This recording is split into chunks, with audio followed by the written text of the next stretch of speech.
Hello friends and my dear subscribers, welcome to S V technology. ఈ వీడియోలో మనం DBMS లో ఇంపార్టెంట్ క్వశ్చన్ ఏంటంటే స్కీమా రిఫైన్మెంట్ ఆర్ నార్మలైజేషన్. మీరు ఎటువంటి కాంపిటేటివ్ ఎగ్జామ్స్ తీసుకున్నా లేదా బీటెక్ ఎగ్జామ్ తీసుకున్నా ఈ క్వశ్చన్ కంపల్సరీగా ఉంటుంది. ఈ క్వశ్చన్ మనం ఈ రోజు ఎక్స్ప్లెయిన్ చేయబోతున్నాం. దానికంటే ముందు ఈ ఛానల్ ని సబ్స్క్రైబ్ చేసుకోండి. స్కీమా రిఫైన్మెంట్ లేదా నార్మలైజేషన్ ఏంటి అంటే it is a technique of organizing data in database. Database లో డేటాని ఆర్గనైజ్ చేసే విధానాన్ని మనం ఏమంటున్నాము అంటే నార్మలైజేషన్ లేదా స్కీమా రిఫైన్మెంట్ అంటాం. It is a systematic approach of decomposing tables to eliminate data redundancy and undesirable characteristics like insertion, update and deletion anomaly. ఇదొక systematic approach of decomposing tables. What is mean by decomposing అంటే ఒక పెద్ద table ఉన్నట్లయితే ఆ పెద్ద టేబుల్ని చిన్న చిన్న టేబుల్స్గా divide చేయడాన్ని మనం ఏమంటాము అంటే స్కీమా రిఫైన్మెంట్. అసలు చిన్న చిన్న టేబుల్స్గా ఎందుకు డివైడ్ చేయాలి అంటే ఒక పెద్ద టేబుల్ ఉన్నట్లయితే అందులో డేటా అనేది కన్సిస్టెంట్గా ఉండదు అండ్ అర్థం కూడా అవ్వదు అండ్ కాపీ ఆఫ్ డేటా ఎక్కువ ఉంటుంది, అంటే డేటా ఎక్కువసార్లు కాపీ కాబడుతుంది. సో వీటన్నిటిని ఎలిమినేట్ చేయడానికి డేటా రెడెండెన్సీని, అన్డిజరబుల్ క్యారెక్టరిస్టిక్స్ లైక్ ఇన్సర్షన్ చేసేటప్పుడు ఏవైనా ఎర్రర్స్ వస్తే, అప్డేట్ చేసేటప్పుడు ఏమైనా ఎర్రర్స్ వస్తే, డిలీషన్ చేసేటప్పుడు ఏమైనా ఎర్రర్స్ వస్తే వాటిని రిమూవ్ చేయడానికి, అవి రాకుండా చేయడానికి మనం ఏం యూజ్ చేస్తాము అంటే ఈ స్కీమా రిఫైన్మెంట్ అనేది యూజ్ చేస్తాం అన్నమాట. Schema refinement refers to refine the schema by using some technique. The best technique is decomposition. Schema refinement అంటే ఏంటి అంటే రిఫైన్ ద స్కీమా అంటే schema means design, conceptual design ని మనం స్కీమా అంటాం కదా. ఆ స్కీమాని రిఫైన్ చేయడం అంటే ఎర్రర్స్ ఏవి లేకుండా చేయడం. అది ఎలా చేస్తున్నాం? ఒక టెక్నిక్ ని యూజ్ చేసి చేస్తున్నాం. దాన్నే మనం ఏమంటున్నాం? డికంపోజిషన్ అంటున్నాం. సింపుల్ గా డికంపోజిషన్ ఏంటి అంటే ఒక లార్జ్ టేబుల్ ని చిన్న చిన్న టేబుల్ గా డివైడ్ చేయడాన్ని ఏమంటాం? డికంపోజిషన్ అంటాం. ఈ టెక్నిక్ ని యూజ్ చేసి డిజైన్ ని రిఫైన్ చేస్తున్నాం. That is schema refinement. Identifying and clearing the future problems in the database is called schema refinement. ఇంకా స్కీమా రిఫైన్ ని ఇంకో విధంగా కూడా మనం డిఫైన్ చేయొచ్చు. ఏంటి? Identifying and clearing the future problems in database. Database లో ఫ్యూచర్ ప్రాబ్లమ్స్ ఏవైతే ఉన్నాయో ఆ ఫ్యూచర్ ప్రాబ్లమ్స్ ని ఐడెంటిఫై చేసి వాటిని క్లియర్ చేయడం, ఎలిమినేట్ చేయడం అనేది స్కీమా రిఫైన్మెంట్ అని అంటాం. In this refinement the main problem is data redundancy. It is avoided by normalization technique. So ఈ స్కీమా రిఫైన్ చేసేటప్పుడు మెయిన్ గా వచ్చే ప్రాబ్లం ఎక్కడ వస్తుంది మనకు అంటే డేటా రిడెండెన్సీ దగ్గర వస్తుంది. So what is mean by data redundancy? Data redundancy అంటే ఏంటి అంటే సేమ్ డేటా డిఫరెంట్ ప్లేసెస్ లో, డిఫరెంట్ మెమొరీ లొకేషన్స్ లో ఒకటి కంటే ఎక్కువ సార్లు ఉండడాన్ని మనం ఏమంటాము అంటే డేటా రిడెండెన్సీ అంటాం. సో ఆ డేటా రిడెండెన్సీని అవాయిడ్ చేయడానికి మనం నార్మలైజేషన్ అనే టెక్నిక్ ని యూజ్ చేస్తాం. The basic goal of normalization is to eliminate data redundancy. So normalization యొక్క బేసిక్ గోల్, అసలు ఫస్ట్ గోల్, దానికి ఏదైనా గోల్ ఉంది అంటే అదేంటి? డేటా రెడెండెన్సీని రిమూవ్ చేయాలి. It is the first goal of schema refinement or normalization. So normalization ఏంటి? Normalization is a multi step process that puts data in tabular form and remove duplicate data from relation table.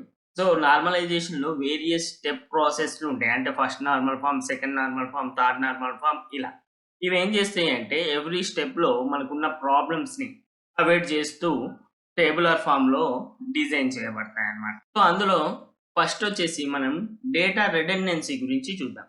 So data redundancy అంటే ఏంటి? ఇప్పుడే చెప్పాను. What is mean by data redundancy? So storing the same information repeatedly, that is in more than one place within a database is called the data redundancy. So ఒక database లో ఒక డేటాని repeated గా ఒకటి కంటే ఎక్కువ ప్లేసెస్ లో store చేయబడి ఉండినట్లయితే దాన్ని ఏమంటాం అంటే మనం డేటా రెడెండెన్సీ అంటాం. Clear? Data redundancy is storing the same information repeatedly in more than one place. Okay, simple. So ఈ డేటా రెడెండెన్సీ ఉండడం వల్ల ప్రాబ్లమ్స్. సో ఈ డేటా రెడెండెన్సీ ఉండడం వల్ల మనకు మెయిన్ గా 3 టైప్స్ ఆఫ్ ప్రాబ్లమ్స్ ఉంటాయి. ఆ 3 టైప్స్ ఆఫ్ ప్రాబ్లమ్స్ ని మనం ఏమంటాము అంటే ఎనామలీస్ అంటాం. ఓకే, ఏమంటాం? ఎనామలీస్ అంటాం. Anomaly means the problem caused by data redundancy. So those anomalies are insertion anomaly, deletion anomaly, update anomaly. Okay, so ఏమేంటి? Problems caused by data redundancy. So అలా ఒకే డేటా రిపీటెడ్ ప్లేస్లలో more than one ప్లేస్లో ఉండడం వల్ల 3 problems వస్తాయి మనకు. ఆ ప్రాబ్లమ్స్ని మనం ఎనామలీస్ అంటున్నాం. ఆ ఎనామలీస్ ఏంటి? Insert anomaly, delete anomaly, update anomaly, లేదా insertion anomaly, deletion anomaly, updation anomaly అని అంటాము. Okay, is it clear? So వీటి మూడింటి గురించి మనం క్లియర్ గా తెలుసుకో. ఇన్సర్ట్ ఎనామలీ లేదా insertion anomaly. An insertion anomaly occurs in the relational database when some attributes or data item are inserted into database without existence of other attributes. ఒకవేళ మన డేటాలో ఇన్సర్షన్ చేసేటప్పుడు ఏదైనా ఎర్రర్ వచ్చినట్లయితే, డేటాని మన డేటాబేస్కి ఇన్సర్ట్ చేసేటప్పుడు అట్రిబ్యూట్స్లో ఏదైనా ప్రాబ్లం వచ్చినట్లయితే దాన్ని మనం ఇన్సర్ట్ ఎనామలీ అని అంటాము. Is it clear? Next, updation anomalies. So updation anomaly occurs when the same data item are repeated with the same values or not linked to each other. So same డేటాని, already ఉన్న డేటాని link చేయకపోతే, okay, రిపీటెడ్గా update చేస్తూ ఉంటే వచ్చే ఎర్రర్ని updation anomaly అంటారు. If one copy of such repeated data is updated and inconsistency is created unless copies are similarly updated. So suppose ఒక 2 కాపీస్ ఆఫ్ డేటా ఉంది. ఆ 2 కాపీస్ ఆఫ్ డేటాలో 1 కాపీ ఆఫ్ డేటా అప్డేట్ అయింది, కానీ ఇంకో copy of data update కాలేదు. అంటే same data 2 ప్లేస్లో డిఫరెంట్గా ఉంది. Suppose if I take Mahesh is the person having mobile number here 1 and here another mobile number.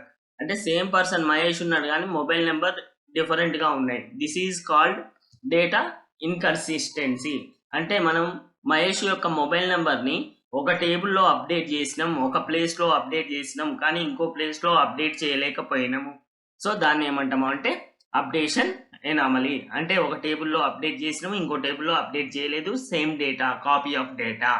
Next వచ్చేసి deletion anomaly. So deletion anomaly అంటే ఏంటి? Deletion anomalies occurs when deletes one part of the data, deletes the other necessary information from the database. So మన database లో ఒక డేటాని delete చేస్తే మనకు అవసరం ఉన్న ఇంకో డేటా కూడా డిలీట్ అయిపోయింది అనుకోండి, దాన్ని డిలీషన్ ఎనామలీ లేదా డిలీషన్ ప్రాబ్లం అని అంటాము. అంటే నేను ఒక డేటా, మహేష్ అనే డేటాని డిలీట్ చేద్దాం అనుకుంటున్నాను ఇక్కడ, కానీ ఆ మహేష్ సంబంధించిన డేటా ఇంకో ఎక్కడో నెసెసరీ ఉంది, అది కూడా డిలీట్ అయిపోయింది. ఓకే, అంటే నెసెసరీ డేటా డిలీట్ అయిపోయింది. Deletion is the problem here. So like this anomalies are defined in normalization. So data redundancy వల్ల ఈ 3 ప్రాబ్లమ్స్ అనేవి మనకు కలుగుతాయి. Okay, data redundancy. What is data redundancy? What are the problems caused by data redundancy అంటే ఇది చూడాలి మీరు. Okay.